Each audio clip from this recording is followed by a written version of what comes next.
Thank you and good evening, everyone. Tonight I will be arguing that economic oppression causes gender inequality because the participation of women in the workforce is essential not only for lowering poverty amongst women, but also toward raising household income and elevating women's status and power in their homes and in their communities.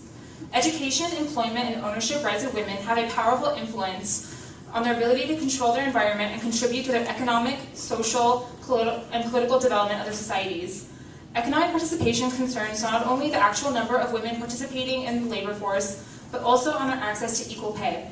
Outside of the agricultural sector in both developed and developing countries, women are still averaging less than 78% of the wages given to men for the same work.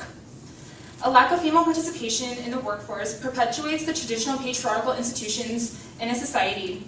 Recent studies conducted by UCLA professor Michael Ross in the American Political Science Review argue that despite common belief, the patriarchal traditions that prevail in Middle Eastern countries is not a result of Islamic traditions in the region, but instead the culprit is oil production, as it stimulates economic growth that reduces the number of women in the workforce. When economic growth is based on oil industrialization, it encourages women to join the workforce and results in greater equality. On the contrary, when economic growth is based on oil and mineral extraction, women are discouraged from entering the labor market, thus increasing the gender gap. Oil production slows a society's economic growth and social progress, and produces a phenomenon known as the Dutch disease, a condition characterized by an influx of foreign currency and new wealth generated by oil sales, which then raises the real exchange rate in a region. This makes it cheaper for locals to import goods rather than export goods and produce them within their own countries. Thus, the economy shifts away from the traded goods sector to the non-traded goods sector. The demand for non-tradable goods favors construction and retail services, which are industries dominated by men and discourage female participation. Oil booms hinder the traded or export-oriented sectors of the economy, which constitute the bulk of female employment in the developing world. When oil production favors men, women are discouraged from joining the workforce because if their husbands are gaining more income, they have less incentive to go into the workforce, and their wages are decreased because less is invested in the traded goods sector that is dominated by women. And by traded goods, it's industrialized goods that are exported, such as clothing and textiles.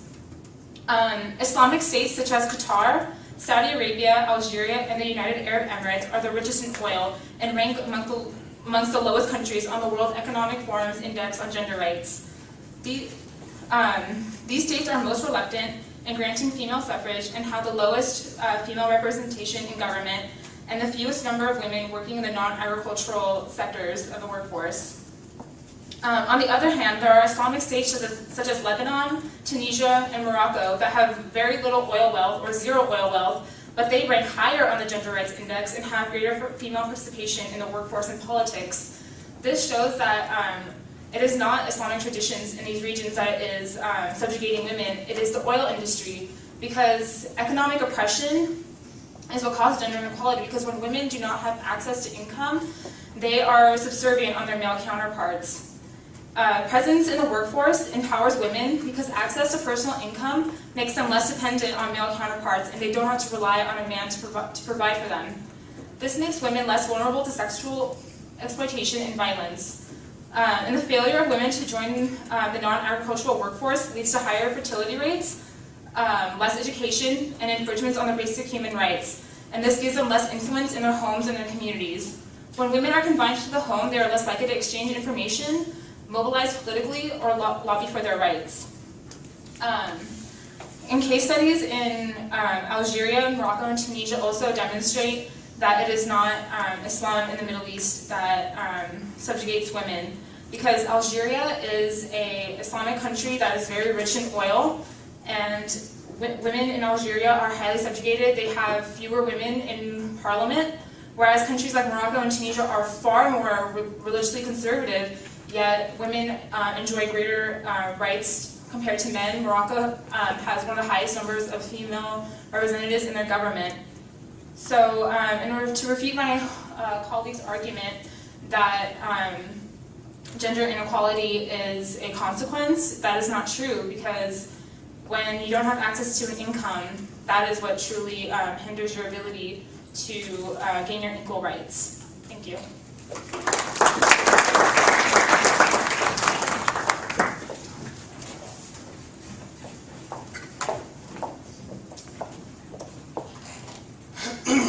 Thank you, Florian. Though I don't argue that preventing women from working can actually hurt them and oppress them, I do feel that the problem stems from gender inequality, and as a result, economic oppression is a consequence. Women constitute half of the world's population, perform nearly 2/3 of the work hours, receive 1/10 of the world's income, and own less than 1/100th of the world's property. 42% of America's 1.6 million homeless youth identify as lesbian or gay. Unemployment rates for transgender individuals are twice as high as the general population, and women are 35 times more likely to be poor than men. This is a direct consequence to gender inequality. Earlier I spoke about Friedrich Engels' theory of how women's oppression started excuse me, and how it consequently led to economic oppression. His theory was largely based upon the pioneering research of the 19th century anthropologist Lewis Henry Morgan. Morgan argued that human society had evolved through successive stages based upon development. In order to appreciate the contribution of Engels and Morgan, it is necessary to realize that Darwin laid out his theory of human evolution just a few years earlier. First with the publication of The Origin of Species in 1859, followed by The Descent of Man in 1871. All of these men's arguments are the same. Society and men change over time. If we understand the transition they describe, it becomes clear that over thousands of years, society has made the decision that men should make more money than women. This idea stems from the thought that women aren't as strong as men, and this idea is false. And like I said before, it's a misunderstanding. As a result, the economic oppression that women and other genders face today is a consequence of gender inequality. Economic oppression is not a cause of gender inequality, but in fact it's a consequence.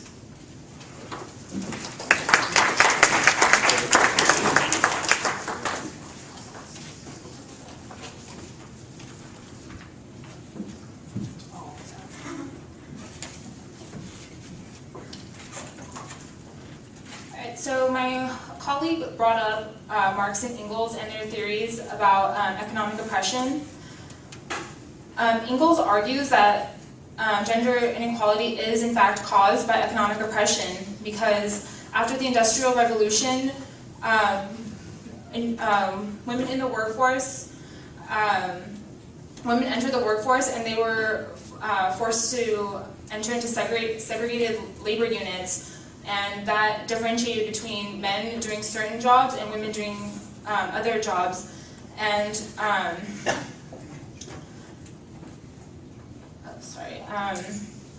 and the idea of separate spheres arose, and women were confined to the household while men went off to work. This definitely infringes upon women's rights because when they're confined to the home, they are less likely to converse with other women, and